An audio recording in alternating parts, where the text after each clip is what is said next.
ኢትዮጵያ ወደ ተሳቢት ሀገር እናሻግራት ሁላችንን በመደመር መነሻችን ጫፍ እስከ ጫፍ እንዲሰማ ለቁሰብ ይቀጣጠል ብሻማ።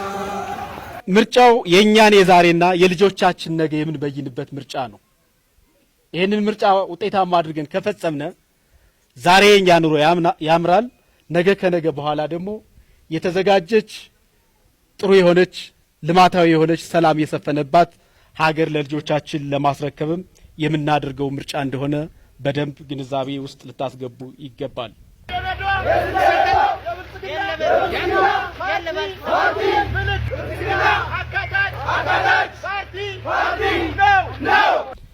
ሌላኛው ምርጫው የቤታችንን ሰላምና የሀገራችንን ከፍታ የምናረጋግጥበት ነው። ሰላም ምን ማለት እንደሆነ በዚህ 2-3 ዓመት ውስጥ ጽንፈኛ ኃይሉ እዚህ ከባቢ ያለውን ኳሪ ጎናን፣ ገዛራን እና መሻ ሽንኩሪ የሚባለውን ቀበሌ ምን እንዳደረጋችሁ አይታችሁታል። ስለዚህ ይህን ምርጫ ማሳካት በየቤታችን ያለውን ሰላም የምናረጋግጥበትና የኢትዮጵያንም ከፍታ የተሻለ ደረጃ ላይ የምናደርስበት ምርጫ እንደሆነ ህዝባችን በደንብ ሊረዳ ይገባል ማለት ነው።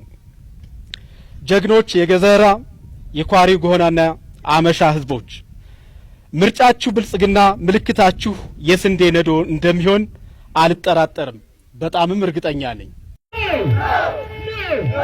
የብልጽግና ህዝባችን ይረጋገጣል። ከዚህ በኋላም በሚቀጥለው 5 ዓመት የተለያዩ ውጤቶችን ለማምጣት ተዘጋጅተን ነው ወደ እናንተ የቀረብ ነው የሚለውን ነገር በደንብ ልትረዱ ይገባል። የመጀመሪያው ነገር ምንድነው? ብልጽግና ይዞት የቀረበ ብላችሁ ብትሉኝ የመጀመሪያው ብልጽግና ወለድ ሀገር አሻጋሪ የህዝብን ጥቅም የሚያረጋግጥ እሳቤ ይዞ የቀረበ ፓርቲ ነው።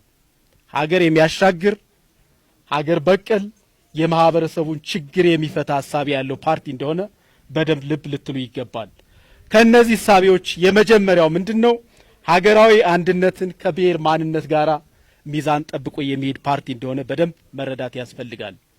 እንግዲህ ኢትዮጵያ የተለያዩ ብሔር ብሔረሰቦች የሚኖሩባት ሀገር ናት።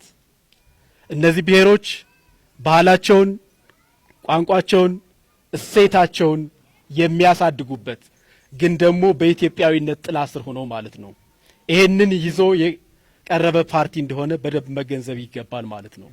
የብሔር ማንነት ከሀገራዊ አንድነት ጋራ በጋራ ተሳስረው ጌጥ የሚሆኑበት የሚገፋፉበት ሳይሆን ጌጥ የሚሆኑበትና የምናምርበት እንደሆነ በዚህ ደረጃ ማየት ያስፈልጋል ማለት ነው።